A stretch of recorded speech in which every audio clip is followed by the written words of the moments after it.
Bienvenue à cette session du paradoxe du poisson rouge. Je me présente, je m'appelle Olivier Mi, toujours coach agile depuis ce matin. Voilà tout. Donc aujourd'hui, je vais vous parler de la sagesse chinoise, à savoir que je ne suis pas chinois. Mais je fais illusion. Je fais partie de la génération banane, jaune à l'extérieur, blanche à l'intérieur. Et donc en fait, tout ce que je vais vous raconter, vous verrez en fait que je m'y retrouve un peu de chaque côté. Et donc en fait, ce sera une occasion de bien vous marquer en fait les différences en tout cas que je vais vous exposer. Donc cette conférence est basée principalement sur ce livre que je vous invite à découvrir si ce n'est pas déjà fait. Donc il s'appelle Le paradoxe du poisson rouge par Esna Caillot, qui en fait est un livre autour de la culture. D'accord ? Donc rien à voir avec l'agilité au départ. Pourtant, étonnamment, lorsqu'on parle d'agilité, on parle beaucoup de culture. On parle de modèles de pensée, on parle de plein de choses de ce genre-là. Dans ce livre, en fait, l'intention, c'est de se dire, qu'est-ce qui fait qu'à l'ère en fait, de la mondialisation, à l'ère du changement perpétuel, alors qu'en Occident, on a beaucoup de mal à gérer en fait, ces problèmes-là, qu'est-ce qui fait que du côté de la Chine et de la culture chinoise, eux ont commencé à progresser et ont l'air en fait, de véritablement s'épanouir dans ce monde en, fait, en continuel changement. Donc ce livre, en fait, globalement, et ça va être le thème de cette conférence aussi, c'est simplement une comparaison entre la culture chinoise et la culture occidentale. Derrière ça, mon message va être de voir que derrière la culture agile et la culture qui est la vôtre en fait peut-être actuellement, peut-être que les plus grandes difficultés qu'on a en fait, elles sont ici et pas au niveau des pratiques. D'accord ? Sachant que mon objectif, autant que dans le bouquin, c'est pas de faire l'apologie d'une culture plus qu'une autre, mais c'est de vous montrer qu'en changeant de prisme parfois sur les situations en fait, que vous pouvez rencontrer, quelque chose qui peut après être problématique d'un côté, ne le devient plus si on change simplement notre manière de le voir. D'accord ? On y va ? Lorsqu'on parle de poisson rouge, et c'est marrant parce que j'ai eu cet échange avec quelqu'un il n'y a pas si longtemps que ça, on voit ça. Et effectivement, de se dire que le poisson rouge peut être potentiellement un modèle quelque part, c'est un peu compliqué. D'accord ? Vous savez quel poisson rouge, si ce n'est pas celui-là duquel on pourrait parler ? Exactement, je l'ai entendu. Donc c'est la carpe koi, donc c'est plutôt cet animal-là. Et donc en fait, ça c'est un animal qui est extrêmement sacré au niveau de la culture chinoise pour plein de raisons, je vous en donne quelques-unes. Une, c'est qu'il a une couleur rouge.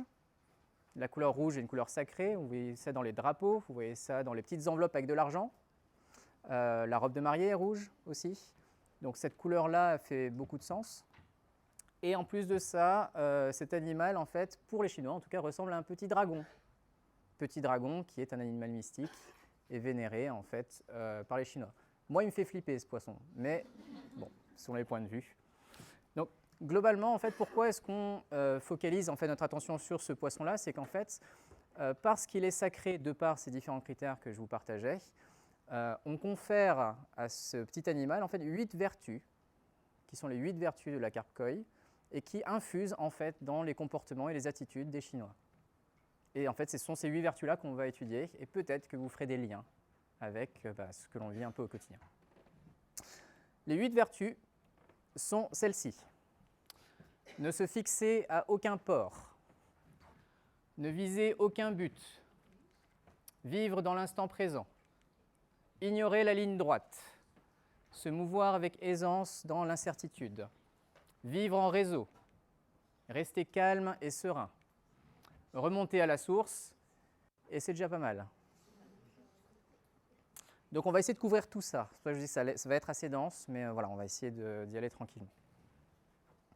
Donc lorsqu'on parle de vertus, ce qui est important en fait, c'est de comprendre que ce sont des vertus au sens potentiel, d'accord ? Des choses en fait qu'on peut utiliser et qui sont indissociables les unes des autres. D'accord ? C'est un tout. D'ailleurs, vous savez que le chiffre 8 est sacré, aussi en Chine. Donc il y a plein de trucs derrière. D'accord ? Le bouquin est tout petit aussi. On y va ? Premier ? Première vertu, ne se fixer à aucun port. Un premier message, c'est garder donc le cœur ouvert. Confucius nous dit être sans idée pour rester ouvert à tous les possibles. Donc, à certaines conférences, je mettais un petit accent pour faire un petit peu le truc. Peut-être que je le ferai à un certain moment. Vous verrez, ça change tout. Donc, derrière ça, ce qui est intéressant, c'est que Confucius, donc c'est on va dire, une manière littérale d'avoir transformé le terme chinois, mais c'est maître Kong Fu Tse. Et en fait, le terme en lui-même, maître Kong, en fait, c'est cœur vacant. D'accord ? Même dans la terminologie en elle-même, c'est cœur vacant, c'est-à-dire qu'il n'y a pas de schéma préétabli. D'accord ? Le message derrière ne se fixer à aucun port, c'est de ne pas avoir de schéma préétabli, de croyance en fait, qui va nous fixer par rapport en fait, à un monde qui change tout le temps. Donc le message derrière, c'est rester ouvert tout simplement pour mieux s'adapter. Pourquoi ? Parce que le monde bouge. D'accord ? Parce que le monde bouge, si on a une idée qui est fixe quelque part, c'est beaucoup plus dur pour nous de nous y adapter. Ce que dit Maître Kong, c'est qu'en fait, le pire qui pourrait arriver, c'est plutôt d'être obstiné, d'être fixé par rapport à une idée. Le changement est dans l'ordre des choses. Si on prend un des livres les plus sacrés de la Chine, qui s'appelle le Yi King, et qu'on traduit les deux termes, c'est le livre des mutations. C'est-à-dire que pour eux, en fait, le monde est en changement perpétuel. Donc la transformation est quelque chose de continu. Pour continuer sur Maître Kong, qui disait que le pire, c'est l'obstination et donc la fixation d'une idée, le pire qui pourrait arriver, ou le pire défaut pour un Chinois, ce serait en fait simplement de chercher à avoir raison. Parce que chercher à avoir raison, c'est donc raidir sa pensée, essayer de l'imposer à d'autres. Qu'est-ce que ça changerait les choses dans nos réunions ? D'accord ? Donc déjà, une manière de percevoir les interactions qui est différente. D'accord ? Le pire défaut, ce serait de chercher à avoir raison. Deuxième message, c'est observer pour mieux absorber. Elle est belle la photo, non ? Ouais. La chance est bien souvent un hasard qui se provoque. Confucius, très bien. Donc là, par rapport à cette citation-là, en fait, c'est aussi de voir que la chance n'est pas vue sous le même angle. Alors que la chance, ou en tout cas le hasard, est basé sur du néant ou du rien, peut-être, dans la pensée occidentale, la chance, en fait, en Chine, si on traduit littéralement, c'est attraper le qi lorsqu'il passe. Donc il y a une notion d'opportunisme derrière. La chance, en fait, est quelque chose qui se provoque, plutôt que quelque chose que l'on attend et qui arrive et qui part de rien. Derrière, observer pour mieux absorber. Le message est assez simple, c'est qu'il y a tellement de choses à l'extérieur qu'il vaut mieux en fait l'observer pour pouvoir l'absorber. D'ailleurs, ils sont très très bons pour faire ça. Ils sont très bons pour copier. D'accord ? Ils sont très bons pour copier, mais derrière ça, ils vont garder leur singularité. D'accord ? Un truc que moi j'ai appris au collège, et peut-être une seule chose que j'ai retenue en tout cas, du collège, c'était que les Chinois en tout cas ont cette capacité de s'assimiler sans s'assimiler. Ils vont aller dans une culture particulière, mais ils vont garder la leur. Et c'est bien ça qu'on cherche. D'ailleurs, il y a une personne que vous connaissez probablement qui a inventé un art martial de cette manière-là. Ça vous parle ou pas ? Absorber l'extérieur. C'est Bruce Lee qui a inventé le Jeet Kune Do, d'accord ? Mais exactement de cette manière-là. Je me nourris en fait de ce qu'il y a à l'extérieur et je crée mon propre style. C'est bien ça, j'absorbe, mais je garde ma singularité. Bien observer plus que bien penser. Dans une culture gréco-biblique où il est important de savoir bien penser, d'ailleurs, c'est tellement important que certaines personnes vont dire « je pense donc je suis ». En fait, dans une culture chinoise, ce qui est important, c'est de bien observer. Pourquoi ? Pour simplement réussir à saisir les opportunités. D'accord ? Derrière ça, si on parle d'observation, il y a donc un éloge du silence. Ça nous ferait du bien aussi. Mais derrière ça, en fait, il y a plusieurs éléments. Une phrase que j'aime beaucoup, que je n'ai pas mise ici, c'est « Il nous faut 2 ans pour apprendre à parler et toute une vie pour apprendre à se taire ». D'accord ? Et effectivement, dans la culture chinoise, en fait, il y a une sorte de critique, si je puis dire, ou en tout cas, on considère que les mots, en fait, sont hypnotisants. On n'arrive plus voir la substance, parfois. Et ce que nous invitent à faire, en fait, les Chinois, c'est, dans une communication, dans un message, bonjour, on dit souvent, en fait, qu'il faut enlever le gras. D'accord? Au sens lean, on enlève le gras. Dans une communication, au sens chinois, on dit on va enlever le gras et les os pour ne garder que le muscle. D'accord? Enlever le gras, les os, que sont les pensées en fait, qui sont raides et figées, pour ne garder que l'essentiel. Quelques phrases en fait, qui permettent d'illustrer un petit peu l'idée derrière. Troisième message, privilégier la pensée holistique. Savoir n'est rien, savoir vivre est tout. En Occident, alors qu'on cherche à construire un savoir livresque, beaucoup de théories, en fait, rien ne peut avoir de valeur si on ne peut pas le vivre, en tout cas dans la culture chinoise. D'où le fait que ce qui est important lorsqu'on partage de la connaissance, c'est de rester dans le domaine du concret, d'accord, l'expérimentation. Est-ce qu'on arrive en fait à expérimenter quelque chose et à le vivre soi-même? Lorsque Confucius en fait partageait sa doctrine avec ses étudiants, l'idée ce n'était pas de les blinder en fait d'informations théoriques. C'était surtout de déguiser leur esprit à avoir la bonne réponse par rapport à une situation. Dit autrement, pour ceux qui étaient là ce matin, en fait, faire preuve de responsabilité. D'accord ? Cette capacité à répondre à une situation. Derrière ça, en fait, il y a une critique de la pensée linéaire, la pensée rationnelle, qui est un peu ce qui dirige beaucoup en fait la culture occidentale. Deux critiques principales, c'est que la culture, la pensée en fait rationnelle, c'est quelque chose qui est linéaire, c'est causal. Je fais ça, ensuite je fais ça, ensuite je fais ça. La pensée rationnelle, elle sépare et elle oppose. C'est comme ça qu'on fait des modèles. On prend ce truc-là et on le différencie de telle autre chose et on construit des modèles. D'accord ? Le problème de faire ça, c'est qu'effectivement, on a cette tendance à séparer et opposer les choses. Mais le fait de séparer et opposer les choses, c'est qu'on perd les interconnexions, les interdépendances entre différents éléments. D'accord ? Cette subtilité en fait, qu'il peut y avoir entre deux choses, on la perd. Mais en même temps, on peut écrire des bouquins. Donc voilà, c'est autre chose. Et le deuxième élément, c'est que ça fige la réalité. D'accord ? Un modèle théorique reste un modèle, et ça fige la réalité. D'accord ? Alors que bizarrement, la vie continue. Le monde bouge. D'accord ? Donc c'est voilà une critique de la pensée rationnelle plutôt que de la pensée holistique. Ça va pour le premier point ? Donc ça va être construit à peu près de la même manière, d'accord, pour les autres vertus. Ne visez aucun but. Est-ce que celui-là, il n'est pas perturbant pour vous ? Ah si, hein, c'est compliqué. Hein. Ouais. Exactement.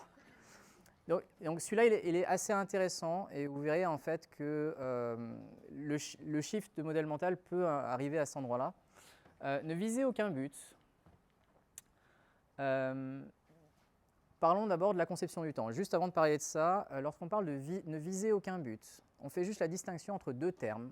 Un terme qui est la vision et le deuxième qui est la visée. D'accord ? Donc c'est bien la distinction entre les deux. Lorsque je vise quelque chose, d'accord, je réduis mon champ en fait, de vision, pour le coup, pour me focaliser sur mon objectif. D'accord ? C'est ça la visée. Et c'est ça qui est critiqué. C'est le fait, en fait de perdre de vue la largeur en fait, qu'on peut avoir lorsqu'on a une vision qui est large. D'accord ? Donc c'est ne viser aucun but au sens éviter en fait, de trop réduire son champ de vision et garder une vision ouverte pour pouvoir saisir les opportunités. Donc avant de rentrer plus précisément dans ce thème-là, en fait, on va parler du temps, la conception du temps. Donc la conception du temps est un petit peu différente dans le sens où on va opposer une conception du temps linéaire vs une conception du temps plutôt circulaire. Lorsqu'on prend en fait des livres ou même des slides de transformation agile en fait dans les entreprises, souvent c'est représenté sous une forme de flèche. Je ne sais pas si ça vous parle. D'accord ? Une flèche. Donc la conception du temps est souvent de ce sens-là. Vous avez un départ et vous avez une arrivée avec une petite pointe comme ça. Et en fait, dans le temps, on considère en fait que ce sont des étapes avec des jalons qui se suivent, qui se terminent pour arriver quelque part. D'où le fait que ce soit normal que la question du sens soit la question fondamentale que tout le monde se pose. Pourquoi ? Parce qu'il y a une flèche là, elle nous dit d'aller là-bas. C'est quoi là-bas ? D'accord ? Donc la question du sens vient aussi de par la conception du temps que l'on met en fait avec des jalons. Lorsqu'on va voir en fait les livres chinois, en fait, la conception du temps n'est pas linéaire. Vous allez la voir sous forme de spirale. Et donc lorsqu'on voit ça sous forme de spirale, on considère en fait que c'est un continuum qui ne s'arrête jamais mais qui recommence tout le temps, sous un autre angle. Une autre manière de voir la chose, c'est comme si on parlait des saisons. Les saisons recommencent tout le temps, mais ce ne sont jamais les mêmes. D'accord ? Donc la question du sens n'est pas forcément la question fondamentale de par en fait ce modèle de pensée. Ça va pour ça, linéaire circulaire? Donc le fait de viser un but, ça génère deux problèmes. Le premier, c'est que on focalise notre attention sur quelque chose, et donc on fournit énormément d'efforts pour nous focaliser sur cette chose-là, donc ça dilapide énormément d'énergie vitale. C'est fatigant, globalement. Et le deuxième, c'est qu'on a une difficulté à saisir les opportunités. Pourquoi ? Parce qu'on ne voit qu'une partie en fait, de ce qui se passe autour de nous. D'où le fait de privilégier la vision sur la visée. Donc on va rentrer sur ces deux éléments-là. Deuxième message, c'est développer son souffle. On parlait d'énergie tout à l'heure, capital énergie. Donc ce que nous invitent à faire les Chinois, c'est de développer la notion de qi, donc du souffle, d'énergie vitale. Chuang-Tzu nous dit « L'homme du commun respire par la gorge, le sage respire à partir des talons ». J'ai du mal à l'imaginer, mais l'idée est là. Ça, c'est une question que des Chinois peuvent se poser. Comment est-ce que moi, je peux vivre longtemps ? Donc il y a cette notion de comment est-ce que je maintiens un équilibre chez moi pour vivre de manière infinie. Alors qu'en Occident, on va plutôt se poser la question de comment est-ce que je peux atteindre le bonheur. Vous voyez la différence en termes de conception du temps et de manière en fait, de percevoir les choses. Il y a un but d'un côté, c'est je veux atteindre quelque chose. Ma finalité, c'est d'être heureux ou je ne sais quoi. Ici, en fait, j'accepte que je dois entretenir mon corps le plus longtemps possible. Ce qui en revient à la même chose au niveau de la conception de la maladie et des médecins. D'accord ? En Occident, lorsqu'on va voir le médecin, ce qui est déjà une étape, on va souvent le voir quand on est déjà malade. D'accord ? Alors que pour les Chinois, ils vont le voir d'une manière régulière pour que le médecin en fait, les maintienne en bonne santé. Donc c'est vraiment différent en termes de structure. Et c'est souvent pareil lorsqu'on parle d'organisation agile. On va souvent voir et on veut se faire accompagner parce qu'on sent que ça devient dangereux de ne pas se faire accompagner, plutôt que d'aller voir pendant qu'on va bien pour pouvoir simplement maintenir un continuum en fait, stratégique, compétitif, etc. Bref, je ne m'appesantis pas là. Donc l'idée principale est de renforcer son capital énergie parce que plus je vais fournir de l'énergie quelque part, plus ça va s'en aller. Donc comment est-ce que je fais pour garder en fait, un continuum d'énergie en continu, sachant que les Chinois ne sont pas particulièrement paresseux. D'accord ? Ils peuvent être travailleurs. C'est juste que c'est important de bien utiliser son énergie. D'accord ? Ça ne sert à rien en fait, de faire le hamster dans une roue, globalement. D'où le fait qu'ils travaillent beaucoup sur leur respiration. D'accord ? Tai Chi Chuan, Qigong, méditation. Beaucoup en fait d'exercices de ce type-là, tout simplement en fait pour renforcer leur capital énergie en continu. Ils font ça souvent le matin, dans des jardins, les pieds nus. Tout ça simplement parce que culturellement parlant, en fait, ils considèrent que c'est le moment en fait où la terre se connecte au ciel. Le fait qu'ils font ça en fait pieds nus pour se connecter à la terre et renforcer en fait leur capital énergie. Troisième message, s'adapter plus que transformer. Le Tao Te Ching nous dit, donc c'est le livre référence du taoïsme, devenir aussi souple que l'eau, qui trouve toujours son chemin en s'adaptant au terrain.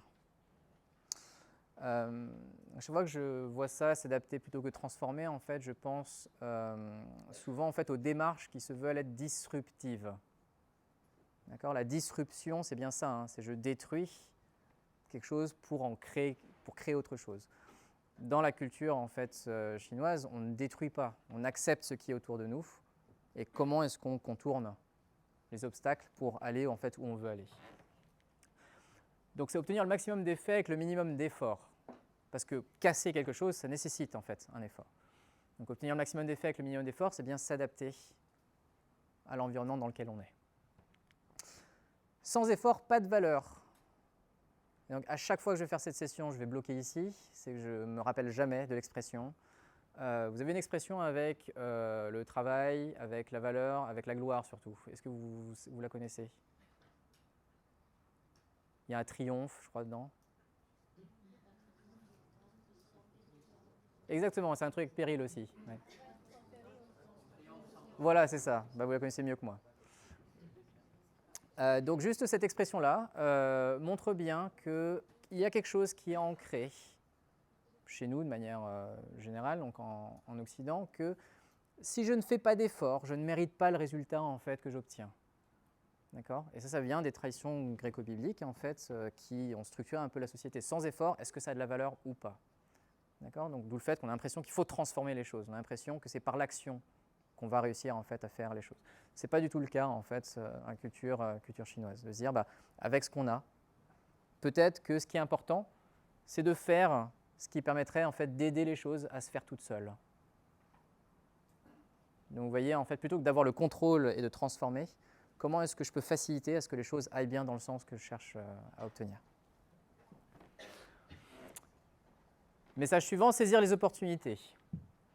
Celui qui a les yeux fixés sur un but marchera estropié dans la vie, car alors il ne voit pas la voie étalée là sous ses pieds, évidente. Le message qu'il y a derrière, c'est que la description d'un génie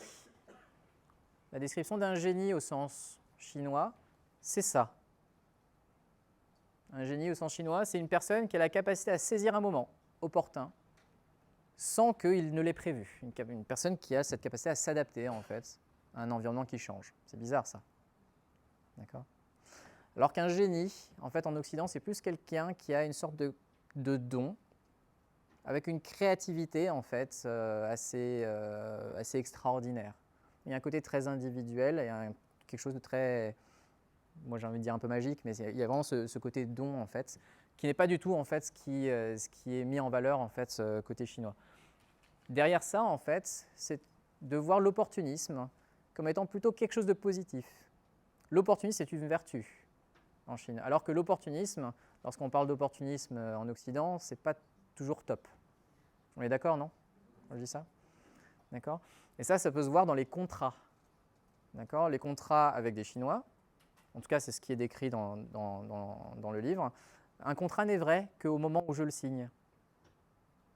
D'accord? Parce qu'au moment où je le signe, la réalité fait que je suis d'accord avec vous. Mais demain, ça se trouve, le monde va changer.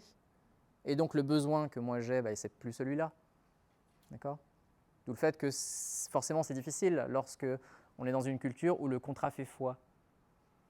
Et surtout, si on ne respecte pas le contrat, boum, on a pénalité derrière. D'accord? Donc effectivement, lorsqu'on parle de collaboration client plus que négociation contractuelle, on voit bien qu'il y a une difficulté à cet endroit-là, en termes en tout cas d'habitude, de modèle de pensée. Donc si vous combinez ces deux premières vertus, donc ne viser aucun but et ne se fixer à aucun port, en fait, si vous vous attachiez à un port et que vous visiez un but, c'est comme si vous étiez sur un train qui ne peut pas sortir des rails. Il n'y a bien sûr pas d'allusion particulière lorsque je parle de train. On m'a fait la remarque sur Twitter il n'y a pas longtemps, je fais « Ah, c'est vrai, je n'avais pas vu ». Mais c'est de comprendre en fait que lorsqu'on est sur un train, sur des rails comme ça, le monde y bouge en fait. Si le monde autour de vous y bouge, mais que vous êtes sur un train qui va qu'à un seul endroit, si vous êtes dans le ravin, on y va tous, quoi. D'accord ? 3. Vivre dans l'instant présent. Si tu es déprimé, tu vis dans le passé. Si tu es anxieux, tu vis dans le futur. Si tu es en paix, tu vis dans le présent. Donc déjà, dans cette situation-là, vous pouvez voir ce qui est un petit peu critiqué au niveau de la culture chinoise. Deux choses, il nous invite à porter attention aux transformations silencieuses. Donc là, on regarde dans le futur. Le futur est dans le présent à l'état de germe. Celui qui est attentif aux germes plus qu'aux termes ne connaîtra pas d'échec. Le message qu'il y a derrière, encore une fois, si on regarde la structuration du temps, donc dans le livre, en fait, Esna Kaiyo parle du 11 septembre, par exemple. Il parle du 11 septembre qui apparaît peut-être en Occident comme étant un événement qui a créé une rupture dans le monde au sens chinois, en fait, c'est se dire, mais en fait, cet événement-là n'a été que le plus visible, potentiellement, mais il s'est préparé par une somme de petits événements qui n'ont pas été visibles ou qui n'ont pas été perçus. Donc, ce que nous invitent les Chinois à faire, en fait, c'est à voir, en fait, toutes les petites... j'en perds mes mots. Tous les signaux faibles aussi, parce que ce sont ces signaux faibles qui vous emmènent en fait à ne plus être surpris de ce qui arrive, et donc prévenir plus que guérir. Et le fait d'être dans cette dimension-là, vous ne subirez plus en fait les événements qui arrivent comme des surprises, mais au contraire, ce seront des choses en fait que vous aurez préparées, prévues au maximum en fait de nos possibilités.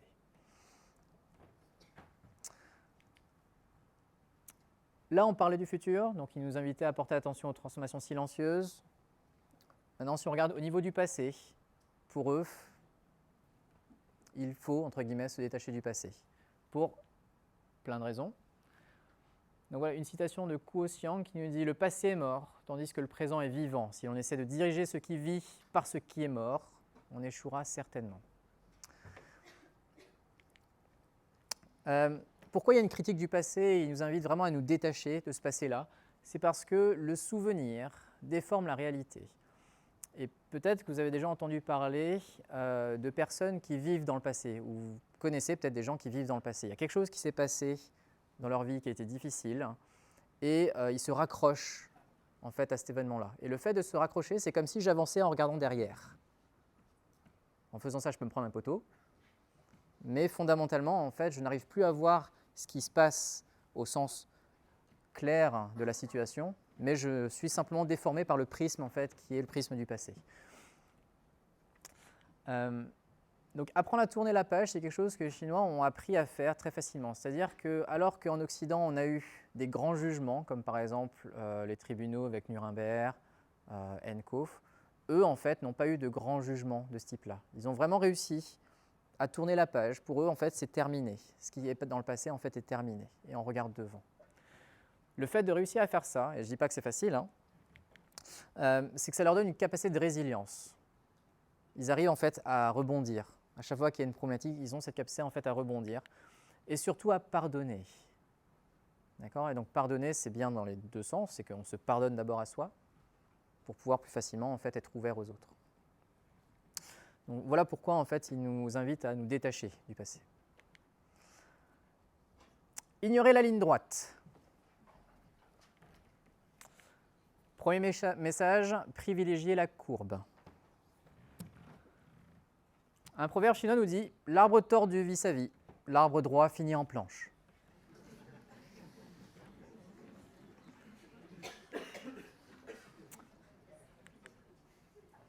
Donc effectivement, les Chinois ont eu cette capacité à développer l'art de l'esquive. Si on reprend une des vertus tout à l'heure, c'était s'adapter plus que transformer. Je ne vais pas aller en conflit avec quelqu'un ou quelque chose, je vais plutôt essayer de l'esquiver. Donc la courbe est vraiment quelque chose d'important. Et en plus, la courbe, c'est ce qui est le plus proche de ce qui marche autour de nous, c'est-à-dire la nature. D'accord ? On coupe un arbre, c'est rond. Tout ce qui est autour de nous, en fait, il n'y a rien de droit, fondamentalement. D'accord ? Ce sont les humains qui ont emmené des bâtiments tout droits, mais il n'y a rien qui est droit autour de nous. Aller droit au mur, aller droit au but, par exemple, c'est aller droit au mur. Parce qu'en fait, dans la culture chinoise, les seules choses qui vont droit, ce sont les mauvais esprits. D'accord ? D'où le fait que quand vous allez voir des grands jardins, par exemple, orientaux, chinois, en fait, les seuls éléments qui sont durs, ce sont les murs de l'entrée ou du côté. C'est pour barrer, en fait, les mauvais esprits. Mais en termes d'aménagement en fait, de l'espace, quand vous allez dans un jardin, ne serait-ce que japonais, chinois, etc., en fait, ce sont des chemins qui sont tortueux. L'idée derrière, en fait, c'est de s'y perdre pour avoir cette possibilité en fait, de se connecter un peu plus en fait, au monde. Alors que vous voyez Versailles, c'est pas pareil. D'accord ? C'est très très droit. Éviter l'affrontement direct. L'homme de peu opère par la force, l'homme de bien opère sans. Donc derrière ça, ce qu'il faut garder en tête, c'est que les Chinois, en fait, sont un peuple pacifiste. Ils ont été les premiers à inventer la poudre, mais eux, c'était pour faire des feux d'artifice. Ils ont été les premiers, en fait, à inventer la boussole. Ce n'était pas pour conquérir, en fait, d'autres territoires, c'est juste pour faire du feng shui. D'accord ? Donc c'est vraiment un peuple pacifiste au départ qui considère en fait que l'art militaire n'est pas une bonne chose. D'accord ? Vous le voyez dans la citation de tout à l'heure, c'est bien une critique de l'art militaire. Ce qui est assez antagoniste avec, la vision en fait, de l'Occident. C'est-à-dire que même dans nos expressions, on utilise tout le temps des termes guerriers. Vous avez des exemples en tête? Des expressions en fait, qui utilisent des termes guerriers? Pardon? Exactement, partir à l'assaut. Oui, bah exactement. À l'attaque. D'accord? Bon, c'est pour manger, mais c'est pareil. Hein, à l'attaque. On parlait de deadline. Ça donne envie, hein, c'est vrai. Donc voilà, en fait, l'art militaire est vraiment mis en avant. Et la courbe aussi, ce qui est intéressant, c'est qu'on dit souvent je suis droit dans mes bottes. D'accord ? La droiture, voilà, ce côté-là, en fait, n'est pas du tout mis en valeur. Et en fait, on se bat tellement au sens physique qu'eux ont bien ouvert la chose au niveau de la pensée aussi. Je vous rappelle qu'en Occident, donc la comparaison, c'était que ce qui était important, c'était de bien penser aussi. Et bien, pour bien penser, on va se battre au niveau des pensées aussi. D'accord ? Et on voit souvent en fait, des combats de vérité à vérité entre philosophes, entre penseurs. En fait, les Chinois, ils ont trouvé un truc au niveau des idées. Ils ont trouvé en fait quelques mots magiques que sont en fait « il était une fois ». Et en fait, ils ont tendance, pour faire passer une idée, à utiliser des histoires paradoxales qui permettent en fait de solliciter la créativité de l'interlocuteur et surtout de briser la logique rationnelle qu'il peut avoir en fait par rapport à une situation. Quelques expressions qui vous permettent peut-être de sentir un peu dans quelle direction on va, puis peut-être qu'on pourra en discuter après. Une question pour vous, c'est que fait le bruit du claquement d'une seule main? Voilà, voilà. Tu avais une idée? Rien? Enfin, j'en sais rien. On en discute après, en tout cas. La deuxième question potentielle, c'est quel visage aviez-vous avant que vos parents soient nés? Voilà, voilà. Donc ce sont ce genre de choses, en fait, en tout cas, qui peuvent justement... L'histoire paradoxale est un stratagème pour justement avancer. Pourquoi? Parce qu'il est beaucoup plus facile d'être opposé à une idée, à une vérité, que d'être opposé à une histoire. Et donc c'est leur manière, en fait, de contourner le problème. 5. Se mouvoir avec aisance dans l'incertitude. Premier message, accepter l'impermanence des choses. On ne se baigne jamais deux fois dans le même fleuve, nous dit Bouddha, qu'il a piqué à Héraclite. D'accord ? C'est juste que Bouddha a rajouté en fait un élément supplémentaire, c'est que même le baigneur n'est plus le même. D'accord ? Donc il y a bien deux choses qui sont mises en fait en avant. C'est que l'environnement change tout le temps, mais les agents, les composants en fait qui sont à l'intérieur, dont nous en fait, nous changeons tout le temps aussi. Donc derrière ce message, c'est rien ne dure, rien ne persiste, tout se transforme. Peut-être que vous le connaissez sous une autre forme, pour le coup, mais il y a bien cette acceptation en fait que tout bouge. Donc l'être humain est aussi en changement perpétuel, ce qui nous emmène à nous dire, si tout change tout le temps, pourquoi s'attacher? Pourquoi s'attacher aux choses? D'accord? Et lorsqu'on parle de détachement, d'accord, se détacher, ça ne veut pas dire être indifférent aux choses. C'est bien cette notion de se détacher, de ne pas être taché par les choses. Donc c'est bien accueillir sans retenir. D'accord? Et derrière cette dimension-là, en tout cas c'est moi la manière dont je vois la chose, au niveau des émotions par exemple. D'accord? Sujet toujours un peu périlleux en entreprise. Pour moi, c'est bien cette notion qui est intéressante. Accueillir ces émotions, donc c'est déjà accepter qu'on en a, mais pas les retenir chez soi pour qu'elles pilotent notre vie. D'accord? C'est accueillir sans retenir. On en parlera juste après, enfin plus tard en tout cas. Deuxième message, sortir de la dualité.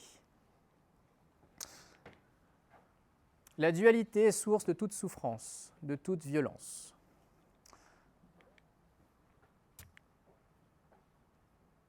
lorsqu'on parle de dualité, c'est cette opposition qu'on fait souvent, d'accord, dans la pensée rationnelle. On prend quelque chose, on sépare et on oppose. Typiquement, on parle du bien et du mal, d'accord? Et donc, si moi je considère que je fais bien les choses, naturellement, les gens à qui j'en parle, je sépare et j'oppose, je considère que les autres font mal, d'accord? Donc, prétendre incarner le bien, c'est croire que le mal est chez les autres. C'est assez direct. Donc ça, on peut faire des liens très rapides avec l'agilité. Hein? Ouais, c'est assez direct. Je ne mettrai pas de train, encore une fois, sur le sujet, mais c'est une notion de bien-mal. C'est très dans la culture. En fait, en Chine, on ne va pas mettre bien-mal, hein, parce qu'en fait, ce sont des sortes de vérités qui sont figées et qui s'isolent l'une l'autre. Par contre, on va parler de positif et de négatif. Positif, pourquoi? Parce que dans quelque chose de positif, c'est jamais totalement positif. Il y a toujours des aspects qui font que ce n'est pas entièrement bien. Et dans le négatif, c'est jamais entièrement mal. D'accord? Donc dans cette notion-là, on peut retrouver un symbole que l'on connaît bien, symbole du taoïsme, qui est le yin et le yang. D'accord? C'est jamais tout blanc, tout noir. Et si vous cherchez en fait le symbole taoïste, vous verrez en fait que le yin et le yang, en fait, ce sont deux cartes koi, l'une en fait avec l'autre. Et la boucle est bouclée. Donc privilégier le positif et le négatif. Et donc comment est-ce qu'on interagit avec le monde? C'est qu'on regarde en fait quel est l'effet d'une action sur mon environnement. Est-ce que ça va plus dans le sens dans lequel je veux aller et donc ça, je considère que c'est positif, ou est-ce que ça ne va pas dans le bon sens et à ce moment-là je limite ou j'arrête. D'accord? Et ça c'est exactement ce qu'on fait lorsqu'on fait des expérimentations. D'accord? Donc lorsqu'on fait des itérations, c'est ce qu'on cherche à faire. On ne sait pas au début ce qui est bien ou ce qui est mal. On expérimente. Si l'effet escompté est positif, on y va. Si c'est négatif, on limite et on change. S'inspirer sans imiter. Ah, je n'ai pas changé cette slide-là. Avant, c'était la position d'équilibre. Bon, je ne vous spoil pas. Hein. S'inspirer sans imiter. Ce que les sages ont fait appartient au passé et ne peut donc convenir à la situation actuelle. C'est sans valeur et il ne faut pas imiter. On pourrait faire le rapprochement avec ne se fixer à aucun port. Mais ici, le message principal, en fait, c'est que Confucius, lorsqu'il partageait sa doctrine à ses élèves, je ne sais pas comment on les appelle, il disait en fait que sa doctrine, c'était comme un radeau qui permettait en fait à ses élèves en fait, de passer un fleuve pour atteindre l'éveil qui était l'autre rive. Mais quand ils sont arrivés à l'autre rive, il faut qu'ils avancent. Ils ne vont pas juste garder le radeau sur le dos. D'accord? Donc, ce qui est important en fait dans ce message-là, c'est qu'il faut savoir lâcher le radeau au bout d'un moment. D'accord? Le radeau n'est qu'une manière en fait d'y aller. D'où le fait que, si je parle de transformation agile, hein, c'est qu'on s'inspire des frameworks, qu'on s'inspire en fait de ces approches-là, mais on n'imite pas. D'accord? Parce que, comme la citation vous le disait tout à l'heure, ce que des gens ont fait dans un contexte donné, de par leur pensée à eux, n'est probablement pas en fait ce qui se passe chez vous, parce qu'il n'y a pas les mêmes personnes, pas les mêmes problèmes, etc. S'inspirer sans imiter. Enfin, apprendre de l'échec. Donc on en parle souvent. Il n'y a pas d'échec, il n'y a que des enseignements. Confucius et d'autres. Les habitudes. Les habitudes sont des certitudes, en fait, qui sont ensuite des servitudes. Lorsqu'il y a quelque chose qui ne se passe pas comme on l'avait prévu, ça peut apparaître comme un problème, en tout cas en Occident, parce que le plan est important, on a visé le but, donc ce serait important qu'on y aille. Là, justement, un obstacle arrive comme une opportunité. Comment est-ce que je pourrais saisir cet obstacle-là et le transformer d'une manière positive pour moi? Voilà une autre manière en fait, de créer de l'opportunisme. Lorsqu'on fait une erreur, au sens culturel chinois, en fait, parce que le monde bouge tout le temps et qu'il est en continuel mouvement, justement, le fait de faire une faute, ce n'est qu'une dérégulation du système général. Donc, on passe, d'accord, on se détache de cette erreur-là et on continue. La difficulté, en fait, dans une culture gréco-biblique en fait, de l'Occident, c'est qu'on a inventé un truc qui s'appelle le péché originel. Et le péché originel, en fait que lorsqu'on fait une erreur, derrière, en fait, on peut se sentir comme étant un raté. C'est-à-dire qu'on touche directement, en fait, à la condition humaine. Des personnes, des penseurs, en fait, en Occident, vous disent, bah, en fait, si tu as fait une erreur, c'est parce que tu avais mal pensé. Ou si tu fais une erreur, c'est parce que, en fait, tu n'as pas eu assez de volonté. Donc derrière, on touche directement, en fait, à quelque chose d'interne, d'où le fait que l'erreur est quelque chose, en fait, qui est très difficile. En tout cas, moi, je le vois beaucoup, en fait, dans les entreprises. On parle toujours de droit à l'erreur, mais derrière, c'est toujours très difficile. Parce que culturellement, il y a quelque chose de très ancré. 6. Vivre en réseau. Premier message, donc, c'est privilégier le collectif. La croyance en une personne libre, autonome et séparée est une illusion à détruire. Ça fait un peu mal. Et ça paraît un peu violent pour quelqu'un qui n'aime pas trop le combat. Mais derrière, en fait, l'idée assez simple,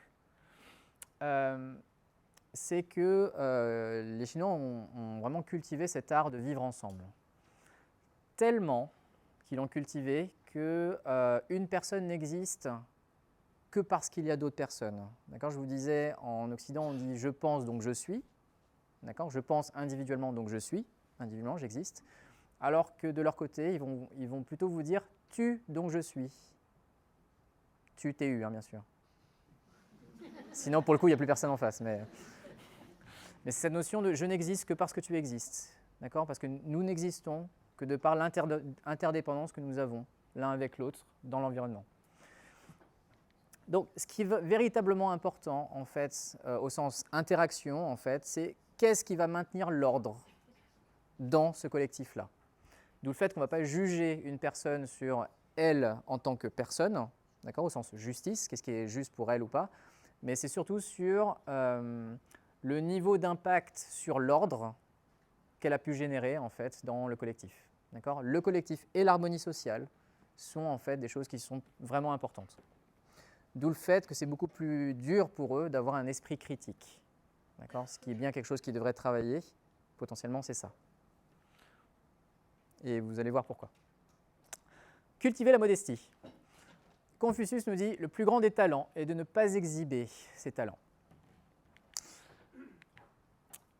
D'où le fait que personne ne se met en avant. D'accord ? Parce que c'est le collectif qui importe. Si je commence à me mettre en avant, je risque de créer un désordre dans le collectif. Le succès, ce n'est pas quelque chose qui est à atteindre. D'accord ? Je vous parle encore de la flèche. Si mon objectif c'est d'atteindre le succès, je n'ai pas la même vision en fait qu'en Chine, où le succès n'est que quelque chose qui est sur un chemin continu. Et je le ramasse parce qu'il est arrivé, tout simplement. Et le troisième, c'est un éloge de la fadeur. Parce que je suis fade, je ne génère pas en fait de désordre dans l'harmonie sociale, et donc le collectif en fait est privilégié. Pas du tout pareil chez nous. Quand on est coloré, et tout, on aime bien donner notre avis et compagnie. D'ailleurs, la carpe koi, c'est quelque chose qui mange beaucoup, c'est quelque chose de très fade. Ils aiment beaucoup en fait cet aspect-là. Donc, il y a une citation que j'aime bien, juste pour éviter de vous l'écorcher, je vais vous la retrouver. C'est de comprendre en fait que personne ne se met en avant, mais la question qui peut se poser, c'est en entretien, je fais comment ? D'accord ? Alors qu'ici, on est toujours en train de se mettre en avant, etc. Alors, une première chose, c'est de se faire présenter. D'accord ? Ce qui est une chose. Et ce qu'on va demander chez vous, ce n'est pas les compétences que vous avez, mais c'est quel réseau vous avez. D'accord ? C'est vraiment le collectif qui est important. Et donc, la recommandation de Confucius, c'est ne parlez jamais de vous, ni en bien, car on ne vous croirait pas, ni en mal, car on ne vous croirait que trop. Voilà, ça vous donne une idée. Garantir l'harmonie sociale, donc je vous le disais depuis tout à l'heure. Celui qui est franc sans mesure est insolent. Derrière la culture chinoise, il y a cette notion de maintenir la face, garder la face. Donc si je commence à dire des choses franches à d'autres, je risque de leur faire perdre la face. Et c'est quelque chose en fait qui est le pire, entre guillemets, la pire des situations pour eux. Lorsque je parle de leadership, d'accord, ce qu'on disait éloge de la fadeur, mais il y a bien des leaders là-bas. En fait, les leaders, ce sont des gens qui ont une efficacité toujours discrète. Ce ne sont pas des gens qui vont en fait briller de par le groupe. Voire même des fois, vous ne les voyez pas. Merci. Ce sont des gens en fait que plutôt que d'imposer une idée, ils vont avoir cette capacité en fait à obtenir l'adhésion des personnes qui les entourent pour pouvoir prendre une décision. Donc derrière tout ça, plutôt que de privilégier la compétition individuelle, on va privilégier plutôt la coopération entre les différents membres. Et ce que je vous disais tout à l'heure, la compétence n'est pas forcément le premier élément en fait, d'élément de valeur, c'est le réseau. C'est-à-dire que si on est ensemble, on se protège, on s'aime, on fait tout ce qu'on a à faire, mais si on est en dehors du réseau, tous les coups sont permis. Ils peuvent être assez impitoyables en dehors du réseau. 7. Restez calme et serein. Restez zen en toutes circonstances. Si tu es serein, tu peux surfer sur la vague. Si tu as peur, elle t'engloutira. Tel est l'esprit zen. Les émotions, je disais qu'on en reviendrait un petit peu dessus. Les émotions sont considérées en fait comme des vampires du chi, ce fameux souffle. Parce qu'en fait, elles vont nous faire voir, entre guillemets, le monde sous l'angle de nos désirs et de notre propre prisme. Donc on n'arrive plus à voir la situation comme elle est. Au sens responsabilité, dont je parlais ce matin, pour certains qui peut-être étaient là, c'est qu'en fait on n'arrive plus à avoir un prisme non évaluatif, non évaluant en tout cas. On n'arrive plus à voir la situation comme elle est. Donc ça réduit notre vision de la situation. La maîtrise de soi est donc fondamentale. D'où le fait que dans la culture chinoise, c'est pas bien, entre guillemets, c'est pas positif, c'est dur, hein, d'être trop joyeux ou d'être trop malheureux. D'accord ? Parce que ça montrerait qu'on n'a pas une maîtrise de soi. Et ça risque, en fait, de créer un désordre dans l'harmonie sociale. D'où le fait que la notion d'empathie est assez intéressante parce que pour la culture chinoise, on ne peut être empathique que si on est serein chez soi. D'accord ? Donc la recherche de la quiétude est vraiment quelque chose d'important. D'accord ? On ne peut être empathique que si on est serein chez soi. D'ailleurs, l'empathie, c'est cette capacité à se relier à l'autre. Donc difficile de se relier à l'autre d'une manière en fait, totalement ouverte si chez soi, en fait, on n'est pas aligné et calme. Apprendre à vider son esprit. Bouddha nous dit que de la méditation naît la sagesse. Et donc cette méditation, de la manière dont vous pouvez la connaître, a 3 intérêts principaux. Retrouver de l'énergie, d'accord ? Parce que tout ce qu'on fait dilapide cette énergie vitale. Nous, ce qu'on cherche, c'est à maintenir un continuum en fait, d'énergie. Et surtout que c'est fatigant de penser tout le temps. Donc c'est important de faire un peu le vide. Ça nous permet de voir la réalité sans le prisme des désirs ou des craintes. Et enfin, ça permet surtout d'exploiter son potentiel.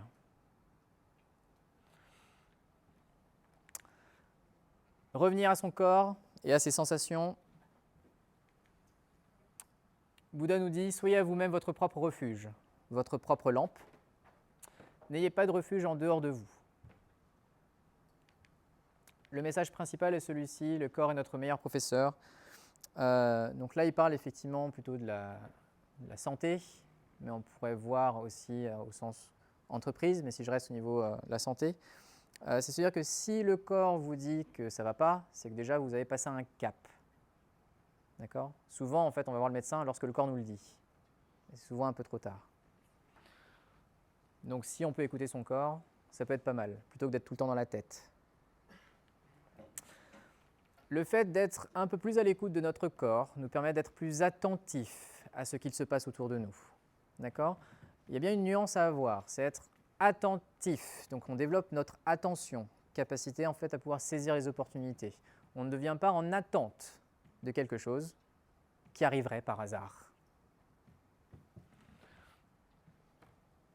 Et enfin 8, remonter à la source.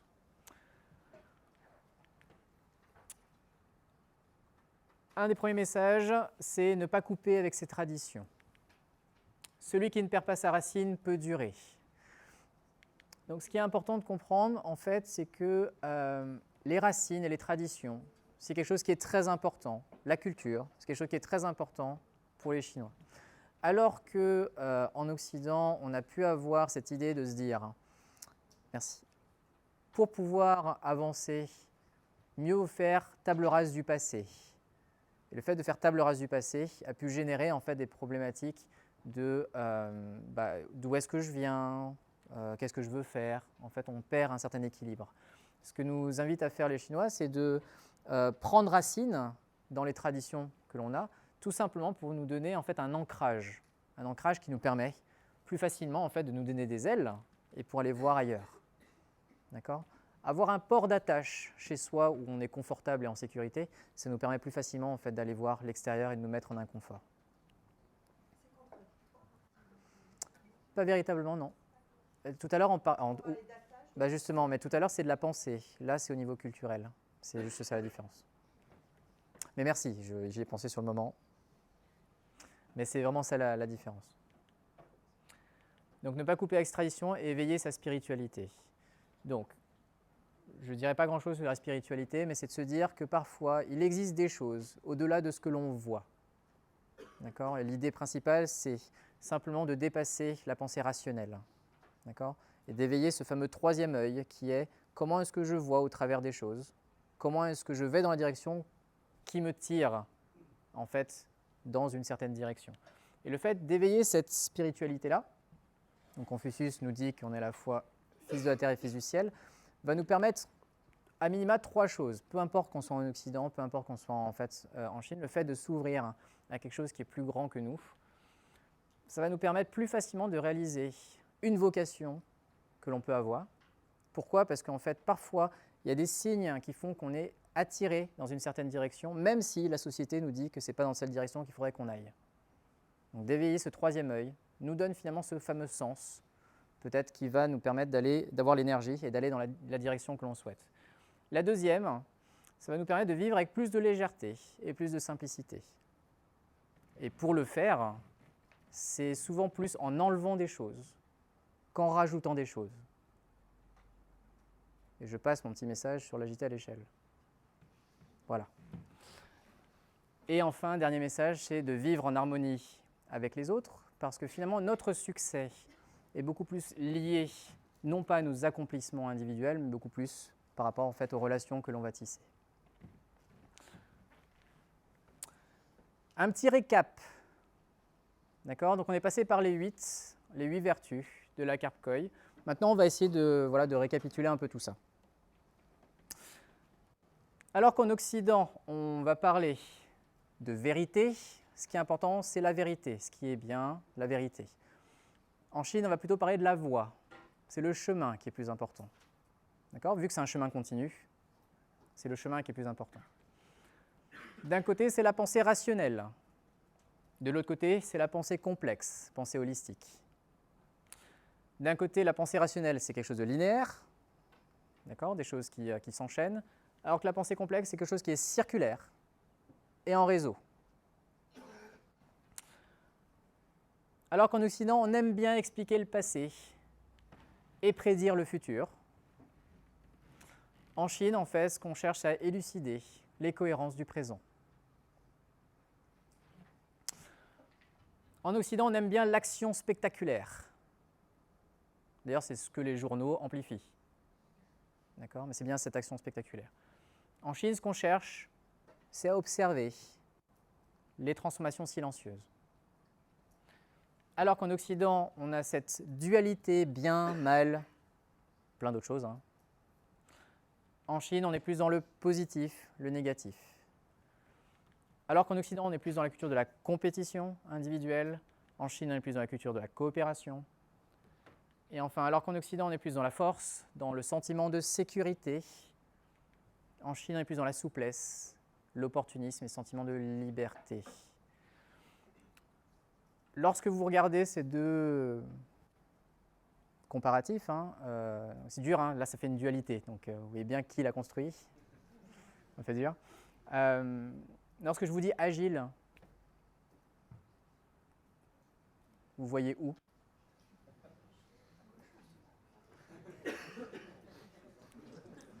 D'accord ? Donc la grande difficulté, merci. La grande difficulté, c'est encore le message que je passe, hein, c'est que pour moi le plus difficile, c'est de réussir en fait à s'ouvrir à une autre manière de voir les choses. D'accord ? Un problème n'est un problème souvent que par la manière dont on le regarde. En agilité, et la plupart des messages que des coachs devraient vous amener ou vous emmèneront, sont basés sur une pensée qui est sur la droite. Sauf qu'aujourd'hui, dans beaucoup d'entreprises, en tout cas dans lesquelles j'ai interagi, le mode de pensée est à gauche. Donc on utilise bien les mêmes mots. On a des discussions où on a l'impression de se comprendre, mais on ne vient pas du même endroit. D'où le fait que les résultats ne sont pas ce qu'on espère avoir. Donc changer les modèles de pensée avant de rentrer en fait, dans les pratiques. Sinon, en fait, on en perd toute la couleur. Donc je vais terminer avec une dernière citation, vous en avez eu beaucoup pour le coup, qui est celle-ci, donc de Lao Tzu. Donc, les choses ne changent pas. Par contre, si vous changez la façon de les voir, ça suffit déjà. Avec ceci, je vous remercie.